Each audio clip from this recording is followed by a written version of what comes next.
Yeah, good morning, y'all. Just wanted to come on here and wanted to talk about something real quick: casting out demons and symbolism.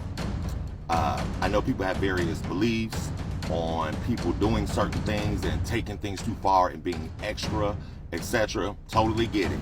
However, it got me thinking. I was inspired by a post that I had saw from a friend of mine, and I get it. I understand. However, I just want to talk about what I've learned and what I've seen in the Bible. So, in the Bible, we know that Jesus casting out the demons, right? And the demons said, "Oh, can we go into the swine?" And Jesus permitted them, when he cast it out, to go into the swine. They fell over the cliff, etc. So, there was a casting out of demons, evil spirits, and they were instructed or given permission to go to a specific place. So when people are casting out demons and so forth, and say, "Oh, well, you send them back into dry places," because we know we can't send them back to hell.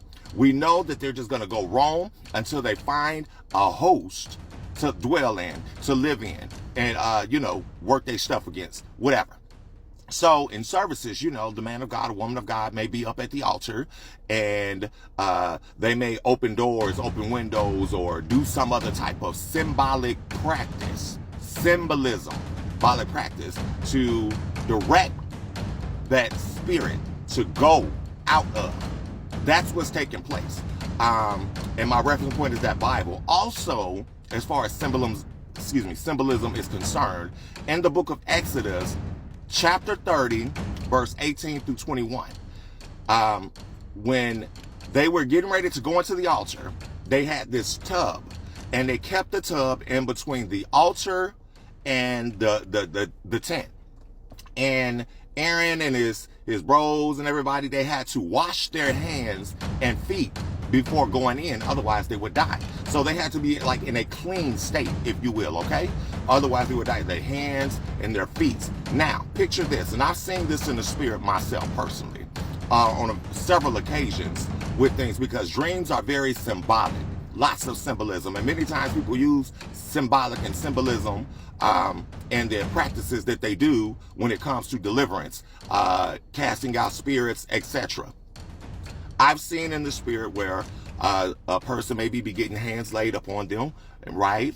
And at the point of contact, you can literally feel something creeping up on your hand, and you wonder yourself, like, what in the world is this? This is weird. I feel it, and it's an uneasy feeling, because when you are ministering, you're preaching at the altar, on the pulpit before people, you're in a clean state. So let's say that's you washing your hands and feet, because I'm in a clean state now, and now I'm confronting an evil spirit. Now this is an unclean spirit, and through the point of contact of me casting it out, I'm feeling something on my hand. And I've seen people in the spirit, and then also, they may, after they done casting out, and send you to dry places, and they feel something on the head, and they might thud it, because that gives you a sense of ease, and get it off you, because we know spirits transferring things. Sometimes even with that, people may go wash their hands afterwards, you know what I mean? So these are symbolic acts that take place. They are very real, because the spirit realm is very real, you understand?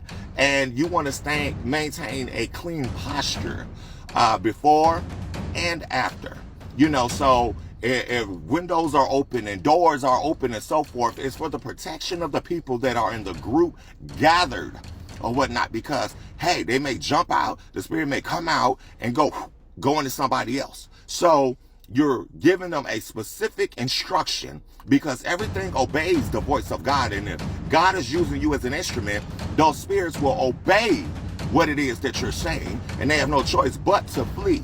And you got to give them a route in order to go. So that's what I wanted to just kind of jump on here real quick. Man, it's been 4 minutes. Okay, and talk about. But again, this is Javier Levy with Take It By Force Outreach Ministries, Atlanta, Georgia. Hey, if you're interested in outreach, if you want to join the street team, get at me, drop me an inbox, and I'll reach back out to you. God bless.